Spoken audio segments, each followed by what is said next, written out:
বাংলাদেশে পরীক্ষামূলকভাবে চালু হলো স্টারলিংকের সেবা। রাজধানীর হোটেল ইন্টারকন্টিনেন্টালে অনুষ্ঠিত বাংলাদেশ বিনিয়োগ সম্মেলনে অংশগ্রহণকারীরা এই সেবা ব্যবহার করতে পারছেন। সেখান থেকে স্টারলিংকের ইন্টারনেট ব্যবহার করে সম্মেলনের কার্যক্রম সরাসরি সম্প্রচার করা হয়। গেল 29 মার্চ বাংলাদেশ বিনিয়োগ উন্নয়ন কর্তৃপক্ষ স্টারলিংকের বিনিয়োগ নিবন্ধন দেয়। এর ফলে প্রতিষ্ঠানটি 90 কার্যদিবসের মধ্যে কার্যক্রম শুরু করতে পারে। অবশ্য সেই সময়ের আগেই চালু হলো স্টারলিংক। গত 13 ফেব্রুয়ারি বিশ্বের শীর্ষ ধনকুবের ইলন মাস্কের সঙ্গে ভিডিও কলে স্টারলিংক প্রসঙ্গে আলোচনা করেন অধ্যাপক মোহাম্মদ ইউনুস। এতে স্টারলিংকের পরিষেবা চালুর কার্যক্রম আরও গতিশীল হয়। এরপর গত মাসেও ঢাকায় বেশ কয়েকবার পরীক্ষণ কার্যক্রম পরিচালনা করা হয়।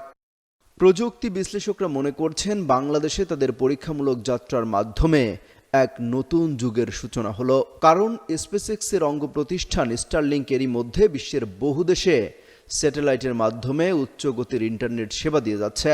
সে অনুযায়ী এটি চালু হলে বাংলাদেশের প্রত্যন্ত অঞ্চলগুলোতেও উচ্চ গতির ইন্টারনেট সহজলভ্য হবে এবং কমবে শহর ও গ্রামের মধ্যে ডিজিটাল বৈষম্য।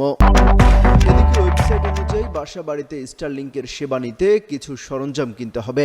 সেই স্টারলিংক কিটের মূল্য $349 থেকে $599 পর্যন্ত, যা বাংলাদেশি টাকায় 43